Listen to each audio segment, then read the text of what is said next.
युवाओं ने नकार दिया है, छत्तीसगढ़ में उनको स्वीकार किया है। उन्होंने बेरोजगारी भत्ता की बात कही थी, उन्होंने जितनी अपने घोषणा पत्र की बात कही थी, 3 साल पूरा होने के बाद छत्तीसगढ़ के मुख्यमंत्री ने उस पर जवाब देना उचित क्यों नहीं समझा?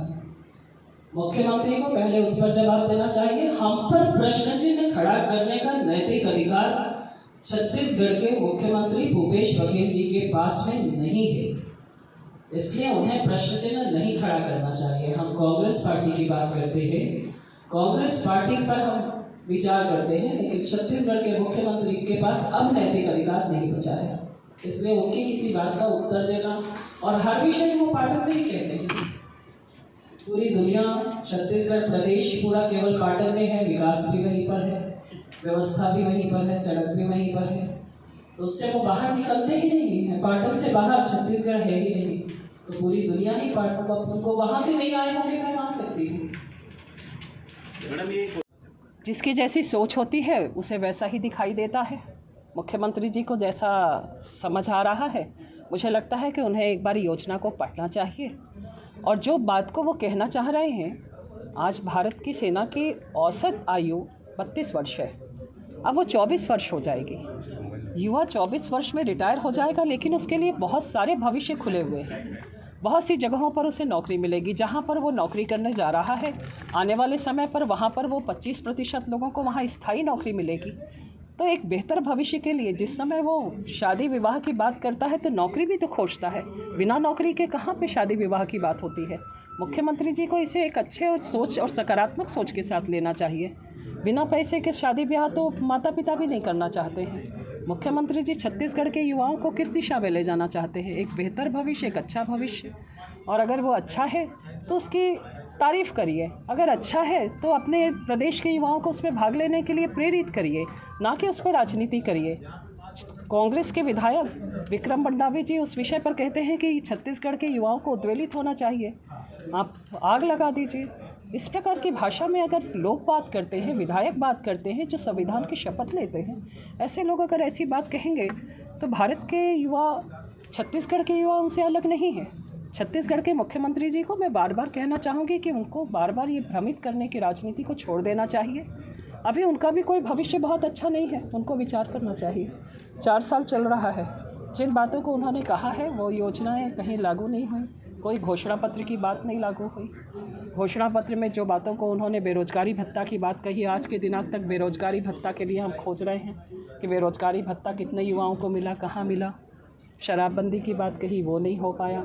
रोज़ आपके शासकीय कर्मचारी धरना प्रदर्शन करते रहते हैं, उनको डरा के, धमका के, चमका के आप उनको नियंत्रित करने का प्रयास करते हैं। छत्तीसगढ़ के मुख्यमंत्री जी की कार्यशैली को लेकर प्रश्न चिन्ह हमेशा खड़ा किया जा सकता है। मैडम, बीजापुर के जो विधायक है मंडावी जी, उनका बयान आया विवादित जन, मैंने उस बयान पे कहा कि मुख्यमंत्री को अपने विधायक से ये जरूर पूछना चाहिए, क्या ठीक नहीं है।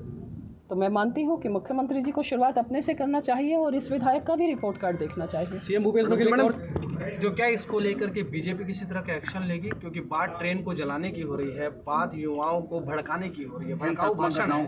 क्या विक्रम मंडावी के खिलाफ बीजेपी किसी तरह का एक्शन लेने की तैयारी करेगी? एक्शन तो जनता करती है, हम अपनी बात कह रहे हैं, हम अपनी बात कहने के लिए आए हैं, हम अपने आपके माध्यम से अपनी बात कह रहे हैं। भारतीय जनता अपनी बात जनता के बीच में रखना चाहती है। मैडम, क्या चुनाव आयोग तक जाएंगे उनके इस बयान को लेके?